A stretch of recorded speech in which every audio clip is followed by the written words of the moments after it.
Om Shanti. Good morning. साकार मुरली 27 मार्च 2025। बाबा का मीठा मीठा लेटर हम मीठे मीठे बच्चों के मीठे मंथन के लिए।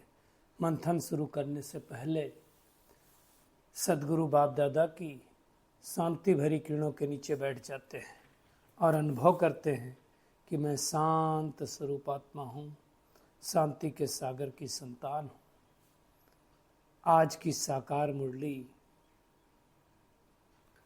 बहुत सारी बातें बाबा ने बताई हैं, जिसमें बाबा ने खास बात बताया है कि हमको भूलता क्यों है, बाबा की याद क्यों भूलती है, उसका कारण क्या है। याद भूलने का आज बाबा ने रीजन बताया है, और उसका सबसे बड़ा रीजन जो बाबा ने बताया है वो यही है कि हम देहाभिमान में आ जाते हैं। क्योंकि जितना जितना हम देहाभिमान में रहेंगे उतना उतना हम भूलते जाएंगे, ये पक्का समझ लेना। तो हमको देह अभिमान नहीं, देही अभिमानी बनना है। दूसरी बात, बाबा ने नैया और खिवैया की बात की है। कौन है नैया, कौन है खिवैया, अच्छी तरह से समझना। तो हम सब कहेंगे कि खिवैया तो परमात्मा ही, परंतु एक जो गीत आता है, तुम ही हो नैया तुम ही हो खिवैया, इसकी यहाँ पे कंट्रोवर्सी होती है। आज बाबा ने भगवान की डेफिनेशन बताई है कि भगवान किसको कहा जाएगा, और उसकी डेफिनेशन बाबा ने कहा जिसका कोई आकार व साकार चित्र नहीं है उसको ही भगवान कहेंगे। और जो बहुत कीमती चीज होती है उसको, उसका जो रैपअप होता है, पैकिंग भी होती है, उसको बहुत ही अच्छी तरह से रखा जाता है। आज बाबा ने एक और जो फिलॉसफी है उसको बाबा ने कहा, कहते हैं लोग, लेकिन बाबा ने सच करके दिखाया। सच की नाव क्या होती, कहते हैं हिलेगी डुलेगी। झूठ की नाव हिलती नहीं है, लेकिन झूठ की नाव सीधा डूब जाती है, बीच में वो हिलेगी नहीं। ये बात अच्छी तरह से समझना है। आज बाबा ने भी कहा कि भक्त लोग जाकर के भगवान को कहाँ ढूंढते हैं, पहाड़ों पर ढूंढते हैं, तीर्थों पर ढूंढते हैं, नदियों पर ढूंढते हैं, और सोचते हैं कि वहां जाकर के मिल जाएगा। भगवान कहता है वहां ढूंढने से कोई नहीं मिल सकता है, भक्ति से कोई का दुख हार नहीं सकते हैं। इसको बाबा ने रिवील किया। भले बाबा ने कहा कोई दिन भर बैठ के राम राम जपे तो भी दुख नहीं हरे होंगे, बड़ी बात बाबा ने कहा। बाबा ने आज बच्चों को भी कहा कि कई बच्चे ऐसे हैं जो ये नहीं समझते कि हम आत्मा कैसे बिंदी हैं। कोई समझते हैं, कोई नहीं समझते। तो इसकी हम गहराई में जाएंगे कि क्यों हमको समझ में नहीं आता है। अब बाबा ने एक और परिभाषा बताई कि तुमको कैसे पता चले कि माया 5 विकारों ने हमें तुच्छ बुद्धि बना दिया। सिंपल बाबा ने कहा, क्योंकि देवताओं के आगे जाके क्या करते हैं, गाते हैं, तो जो गाते हैं वही तो होने वाला है ना। हिंदू कहलाने वाले भी अपने असली धर्म को नहीं जानते, और मोस्टली हिंदू लोग ही नहीं जानते हैं। क्रिश्चियन लोग किसी के पास नहीं जाएंगे। इसलिए आप देखो हिंदू लोग भटकते रहते हैं, आज इसके पास जाएंगे, इसके पास जाएंगे। हिंदू लोग ही देखो चर्च में भी जाते हैं, हिंदू लोग गुरुद्वारे में भी जाते हैं, हिंदू लोग ही मस्जिद में भी जाते हैं। मैं ये नहीं बोल रहा हूँ, मैं किसी के खिलाफ नहीं हूँ, कहीं जाने में कोई बुराई नहीं, लेकिन समझ की बात है। क्यों? क्योंकि हिंदुओं का तो कुछ है नहीं अपना असली धर्म। बाबा ने आज विनाश की भी बातें की हैं कि परिवर्तन कैसे होगा। वैसे विनाश ना कहें तो ज़्यादा अच्छा, परिवर्तन कैसे होगा। तो एक तरफ नेचुरल क्लैमिटी होगी, एक तरफ बम फटेंगे, इस तरह से होगा। भूख हड़ताल वालों को भी बाबा ने याद किया। बाबा ने कहा इस सृष्टि पर भगवान के भी आने का टाइम होता है, और उनका जब टाइम होता है तो बूढ़े तन में आकर के ये ज्ञान सुनाता है। आज बाबा ने भी कहा कि इस पुरानी दुनिया में किसी को चैन नहीं है, हर कोई अशांत है, दुखी है। क्यों? इतना मारपीट है, इतना घर घर में अशांति है, बात मत पूछो। तो नर्क तो यही, इसी को तो नर्क कहा जाता है। और किसको कहा जाता है? वैकुंठ की स्थापना कोई श्री कृष्ण नहीं करता है। अब नाम डाल दिया है बाप के बदले बच्चे का, तो फिर यहीं पे तो गड़बड़ हो गया है। तो उसके बारे में बाबा ने कहा। बाबा ने गीता को भी कहा कि कई तो कंठ कर लेते, तो सोचते मेरे माफिक कोई ज्ञानी नहीं है। ब्रह्मा बाबा भी तो गीता खूब पढ़ते थे। शिव बाबा मिला तो सब छोड़ दिया। बाबा ने कहा वास्तव में इसमें आवाज करने की कोई बात ही नहीं है।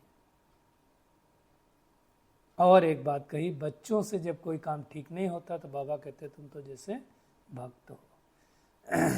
और आज का वरदान बहुत श्रेष्ठ है कि प्रवृत्ति में रहते हुए परवृत्ति में रहने वाले निरंतर योगी। अब प्रवृत्ति और प्रवृत्ति, प्रवृत्ति और परवृत्ति, इसके बारे में हम देखेंगे।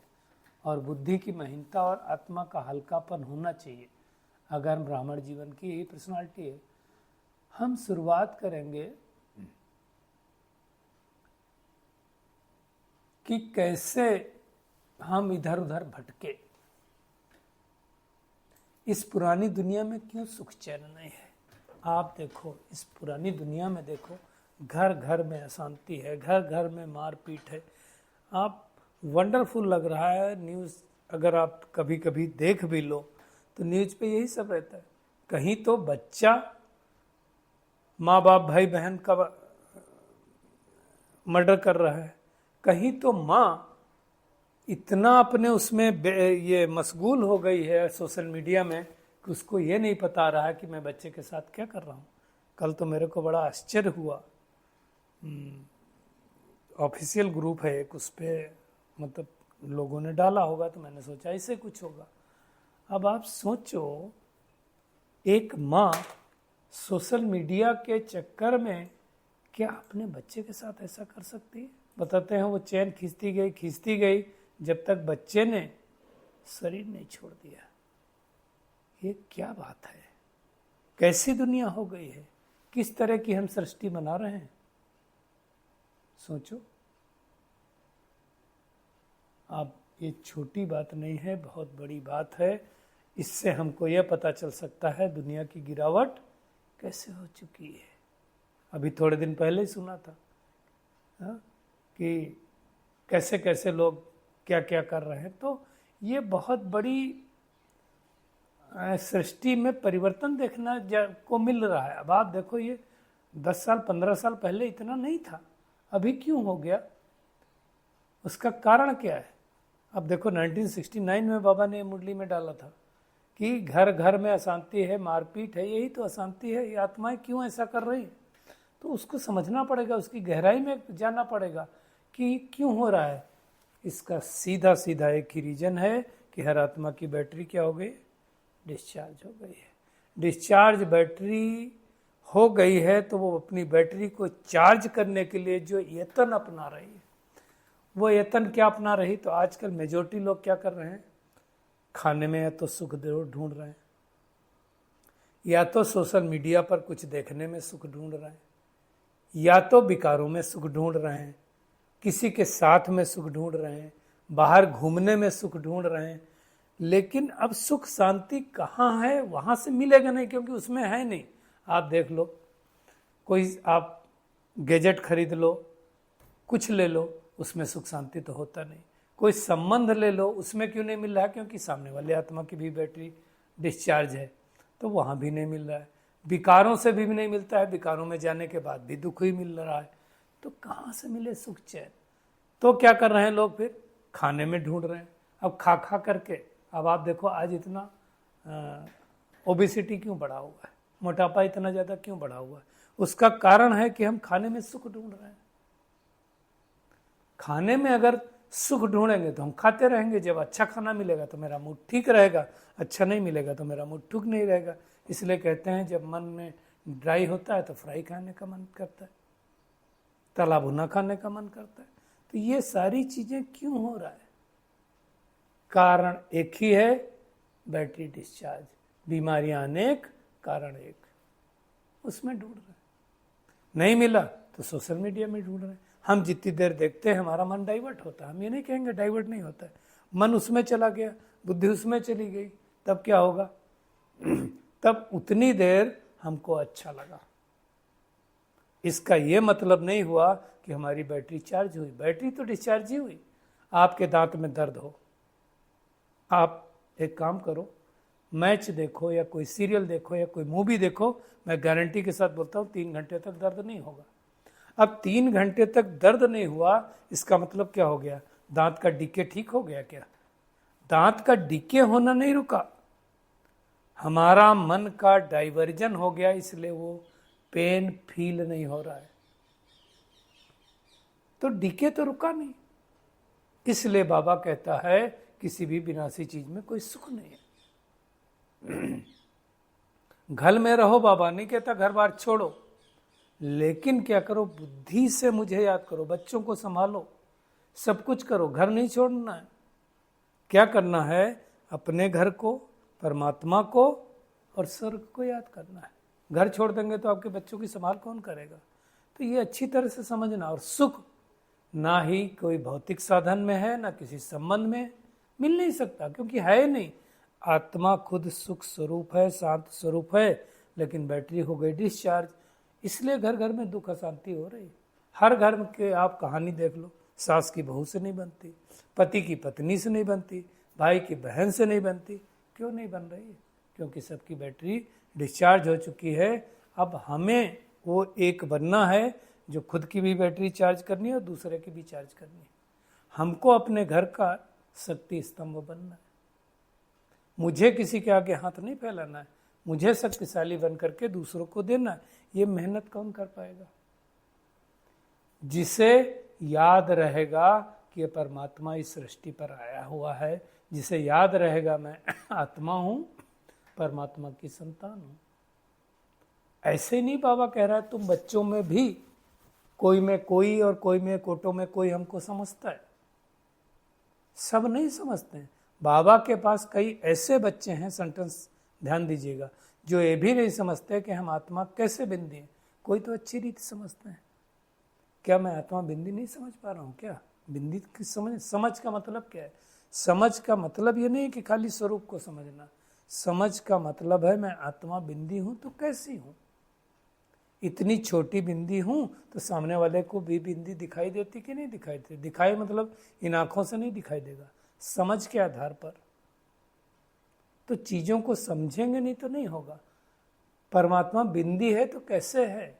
इतनी पावरफुल कैसे है? जैसे कहते हैं वो एटम बम बहुत छोटा होता है, जितने उसके टुकड़े करते जाओ छोटा हो जाता है। गार्ड भी तो पार्टिकल है की चर्चा हो रही है। तो गार्ड बिंदी है तो बिंदी में कैसे उसके अंदर सिंधु के समान ताकत है। ये बात अच्छी तरह से समझना है। इसको हर कोई नहीं समझ पा रहा है। कैसे परमात्मा निराकार है, कैसे हम आत्मा निराकार हैं, ये साकार में होने के कारण साकार चीजों की तो याद आती है हमें। निराकार क्यों याद नहीं आ रही? क्योंकि मैं आत्मा अपने आप को बिंदी नहीं समझ पा रही हूं, मैं देह विमान में हूं। इसलिए बाबा ने आज कहा जिनका कोई आकार है वह साकार चित्र है, उनको भगवान नहीं कह सकते। भगवान कहा ही जाता है बेहद के बाप को। इसका मतलब साकारी कोई बाप नहीं हो सकता है। इसका मतलब जितने देवी देवताएं हैं वो परमात्मा नहीं हो सकते। सूक्ष्म जो देवताएं हैं वो भी परमात्मा नहीं हो सकते। परमात्मा एक ही है, बिंदी है। तो ये बातें अच्छी तरह से समझना। ऐसे बातों को समझ करके तब परमात्मा को याद करेंगे तो हमारी नैया पार हो जाएगी। नैया कौन है और खिवैया कौन है? खिवैया तो एक ही है, परमपिता परमात्मा। जीवन रूपी नैया अब उसके हवाले कर दो। कैसे हवाले कर दोगे? वो खिवैया बन करके आया है। नैया हमारी पुरानी हो गई है। नाव पुरानी, जरा संभल के चल। कितनी पुरानी हो गई? 5000 साल पुरानी हो गई। अब जो निश्चय बुद्धि बच्चे होंगे वो पूरा समर्पण करेंगे। निश्चय बुद्धि का मतलब क्या होगा? सच बाप के साथ सच्चे रहेंगे, कुछ छिपाएंगे नहीं। जितना सच्चे रहेंगे तो सच्चे दिल पर, हम सब ने सुना, साहेब राजी होता है। नैया हिलेगी डुलेगी लेकिन डूब नहीं सकती है। ये अच्छी तरह से समझना है। और हिलती कौन सी नाव है? कई लोग बोलते हैं बड़ी परिस्थितियां आ रही हैं। ज्ञान में चलने के बाद भी परिस्थितियां आ रही हैं। परिस्थितियां आएंगी, किसके पास आएंगी? जो सच की दुनिया में चल रहा है, जो सच्चाई सफाई पे चल रहा है, उस पे आएंगी। जो सच्चाई पे नहीं चल रहा उस पे नहीं आएंगी। इसलिए कहते हैं सच बिठो तो नच। हिल सकती है सच की नैया, लेकिन डूबेगी नहीं। झूठ की नैया, झूठ की नैया हिलेगी ही नहीं, क्योंकि हम झूठ के रास्ते पे चलेंगे तो कोई हिलाएगा ही नहीं, लेकिन सीधा डूब जाएगी। इसलिए हमें ध्यान देना है कि ये कांटों का जंगल है, भगवान कांटों के जंगल को फूलों का बगीचा बनाने आया है। तो हमें सचखंड में जाना है तो सच्चा रहना पड़ेगा। अभी तो झूठ खंड है। सच्चे बाप को कोई बिरले जानता है, हम उसमें नहीं होने चाहिए। ध्यान देना, भगवान को लोग कहाँ कहाँ ढूंढते हैं, कितना भटक रहे। कोई पहाड़ों पर ढूंढ रहा है, कोई तीर्थों पर ढूंढ रहा है, कोई नदियों पर ढूंढ रहा है। सोचते नदी में डुबकी लगा लेंगे हम पतित पावन बन जाएंगे। कितने लोगों ने, करोड़ों लोगों ने तो डुबकी लगाई, कोई बना एक भी पतित से पावन। पाप तो वहीं के वहीं कर रहे हैं लोग। सृष्टि में कितना परिवर्तन हो गया, कितने सारे लोगों ने भगदड़ में अपना शरीर छोड़ दिया। जन्म जन्मांतर से नहाते आए हम तो नदियों में, कभी पतित पावन नहीं बने। तो पतित से पावन बनने का तरीका क्या है? आत्मा समझ के परमात्मा को याद करना। आज सृष्टि पर सबसे ज्यादा आत्माएं मोक्ष को मांग रही हैं। मैं कहीं भी क्लास कराता हूँ, पूछता हूँ राजयोग के कोर्स में, भाई कौन कौन चाहता है हम जन्म मरण में अब आए ना, तो सबके हाथ उठते हैं, कहते हैं मुझे मोक्ष चाहिए। क्यों मोक्ष चाहिए? क्योंकि हम बहुत दुखी हैं, और जब हम कहीं दुखी होते हैं तो हम सोचते हैं यहाँ से चले जाएं। जाने के बाद भी दुख दूर होने वाला नहीं है। एक भाई है, हाँ, वो बोलता है, उसका किसी से नहीं बनता है, उसका बॉस है, बोलता है इस बॉस से हमें दूर कर दो। हमने पूछा ये आपकी कितनी जगह पोस्टिंग हुई है? 4-5 जगह हुई है। 4-5 जगह हुई है अगर आपकी, तो हर जगह 4-5 बॉस मिले हैं। दूसरी जगह जाओगे तो कोई दूसरा ऐसा बॉस मिल जाएगा। इसलिए आज दुनिया में क्या हो रहा है, लोग वास्तु देख करके घर को बदल रहे हैं, घर के दरवाजे की डायरेक्शन बदल रहे हैं, किचन बदल रहे हैं, सब कुछ बदल रहे हैं, अपने मन को नहीं बदल रहे हैं। और जब तक मन को नहीं बदलेंगे कुछ नहीं होने वाला है। कहीं भी कितना जाओ, मोक्ष तो किसी को मिलता नहीं, बाबा ने पहले ही बता दिया। आज बाबा ने 2 टूक शब्दों में कहा, भक्ति से कोई दुख हर नहीं हो सकते। यहाँ दुखी हैं तब तो भगवान को बुलाते हैं, अंडरलाइन करेंगे, भल कोई सारा दिन राम राम बैठ जपे तो भी दुख हर नहीं सकते, संभव नहीं है। दुख किसी के कम तो हुए नहीं ना। जो साधु सन्यासी हो गए वो तो दिन भर माला जपते रहते, तो भी दुख कहाँ कम हुए? क्योंकि ये रावण राज्य है। दुख तो बाबा ने कहा गले तक बांधा हुआ है, इसलिए लोगों ने गीत बता दिया, राही मनुआ दुख की चिंता क्यों सताती है, दुख तो अपना साथी है। ये गीत गा लिए लोगों ने। तो दुख को हमने क्या किया, अपने गले से लगा लिया। दुखी थे नहीं, सतयुग रहता तो कोई दुख होता नहीं। अभी वहां क्यों जाना हमें? हम अपने जीवन में देखें, आज के 20 साल पहले कहाँ दुख था। हम जब पढ़ते थे उस टाइम भी कहाँ इतना दुख था। इक्का दुक्का कभी कभी सुन लेते थे, ना इतना बीमारियां थी। डॉक्टर्स बढ़ रहे हैं, हॉस्पिटल बढ़ रहे हैं, बीमारियां बढ़ रही। क्यों बढ़ रही? क्योंकि बैटरी डिस्चार्ज हो रही है, और चार्ज करने के लिए बोलो तो कोई कहता हमारे पास टाइम नहीं है। अब अगर कोई इतना बिजी हो कि मोबाइल सारा दिन यूज करना है, लेकिन मेरे को मोबाइल चार्ज करने का टाइम नहीं है, तो फिर एक दिन तो बैठ ही जाएगा ना। तो अब meditation is not a choice, कोई ऑप्शन नहीं है, कंपलसरी हो गया है, करना ही है। जिसको अपनी बैटरी चार्ज रखनी है उसको करना ही पड़ेगा, नहीं करेगा तो पछताना पड़ेगा। आज बाबा ने कहा सृष्टि को तो परिवर्तन होना ही है, इसको कोई नहीं रोक सकता। हमें 5 विकारों रूपी रावण ने तुच्छ बना दिया ना, इसलिए तो देवताओं के आगे जाकर के गाते रहते हैं, उनकी महिमा करते हैं, अपने को नीच पापी कपटी बोलते हैं। आज बाबा ने भी कहा वास्तव में हिंदू तो धर्म कोई है ही नहीं। पहले भी बात हुई, हिंदू धर्म वाले अपने धर्म को नहीं जानते, इसलिए भटकते रहते हैं, और कभी किसको मानेंगे, कभी किसको मानेंगे। क्रिश्चियन लोग ऐसा नहीं करते। आज बाबा ने भी कहा कि जब तक राजधानी स्थापन नहीं हुई है तब तक विनाश नहीं होगा, और जब स्थापन हो जाएगी तो एक तरफ बम फटेंगे, दूसरी तरफ नेचुरल क्लाइमेटीज होगी, कुछ ना कुछ होगा। अब वो समय आ गया है, इसलिए हमें अच्छी तरह से पुरुषार्थ करना है। दुनिया में तो मनुष्य कितना मानते हैं, सुख चाहिए, शांति चाहिए, प्यार चाहिए, कौन देगा? शांति देवा है कहाँ? तो देवों का देव महादेव आकर के ही दे सकता है। बाबा ने स्पष्ट रूप से कहा हुआ है, मच्छरों सदृश सारी आत्माएं जाएंगी। तो ये अच्छी तरह से समझना है। दुनिया में तो लोग कथाएं सुनते रहते हैं, कोई गीता की कथा, कोई वेदांत, कोई भागवत की कथा। ये कोई कथा भगवान कथा नहीं सुनाता है, सच्ची सच्ची कथा सुनाता है, और कहता है जो कुछ गीता पढ़े हो वो सब भूल जाओ। ब्रह्मा बाबा भी तो पढ़ते थे, बाद में शिव बाबा मिला, सब कुछ छोड़ दिया। तो हमें अच्छी तरह से समझना है। आज बाबा ने भी कहा, बच्चों से जब कोई काम ठीक नहीं होता है तो बाबा कहते हैं तुम जैसे भगत हो। इसका मतलब क्या होता है? भक्ति में हम परफेक्ट एक्यूरेट काम नहीं करते। सोचो, मतलब यथार्थ हम उनको जानते ही नहीं जिनकी भक्ति करते हैं, इसलिए बाबा ने कहा होगा। तो बाबा के भाव को समझना है कि क्यों कहा बाबा ने। आज के वरदान पे आते हैं, प्रवृत्ति और परवृत्ति। प्रवृत्ति मतलब जो हम घर गृहस्थ रहते हैं बाल बच्चों के साथ, इसको प्रवृत्ति मार्ग कहा जाता है। निवृत्ति मार्ग कहा जाता है जो साधु सन्यासी जंगल में चले जाते हैं। तो प्रवृत्ति और एक है परवृत्ति। वृत्ति मतलब जो चीज हम बार बार सोचते रहते हैं, देखते रहते हैं, वैसी वृत्ति बन जाती।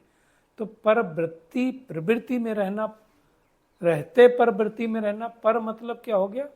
दूसरी वृत्ति। दूसरी वृत्ति मतलब आत्मिक वृत्ति। तो आत्मिक स्वरूप में जब हम रहते हैं, प्रवृत्ति में रहते हुए, मतलब सदैव न्यारी मैं आत्मा हूं, सदैव बाप की प्यारी। वो आत्मा कोई कर्म करते हुए उसको महसूस होगा जैसे हमने कोई कर्म किए नहीं, खेल लगेगा। प्रवृत्ति में रहते आत्मिक रूप में रहने से सब खेल की तरह अनुभव होगा, बंधन नहीं लगेगा। लेकिन क्या करना पड़ेगा? उसके लिए स्नेह और सहयोग की शक्ति को एडिशन करो तो हाई जंप लगा देंगे। हर आत्मा से स्नेह होना चाहिए, हर आत्मा को सहयोग देने की शुभ भावना, शुभकामना होनी चाहिए। बुद्धि की महीनता अथवा आत्मा का हल्कापन ही ब्राह्मण जीवन की पर्सनालिटी है।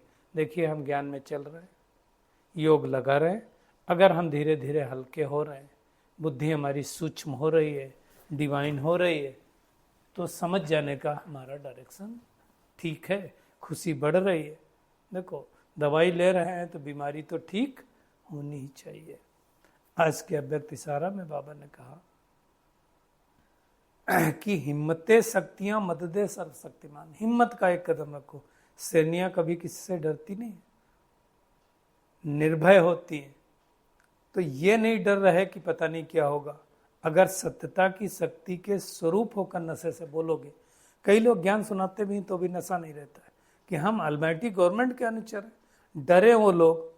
देखो हो क्या रहा है दुनिया में, जो विकारों में जाते हैं वो लोग शेर की तरह दहाड़ के बोलते हैं, जो नहीं जाते हैं वो उनको क्यों डरना। सत्य को कोई प्रसिद्ध नहीं करना, छिपाना नहीं है, लेकिन सत्यता के साथ साथ जो बाबा कह रहा है सभ्यता बहुत आवश्यक है। तो आज की पूरी मुरली में टेक होम है कि हमें कोई ऐसा कर्म नहीं करना है कि भगवान आकर के भक्ति का टाइटल दे। इस पुरानी दुनिया में कोई चैन नहीं है, इसलिए इसको भूलते जाना है। एक परमात्मा को याद करना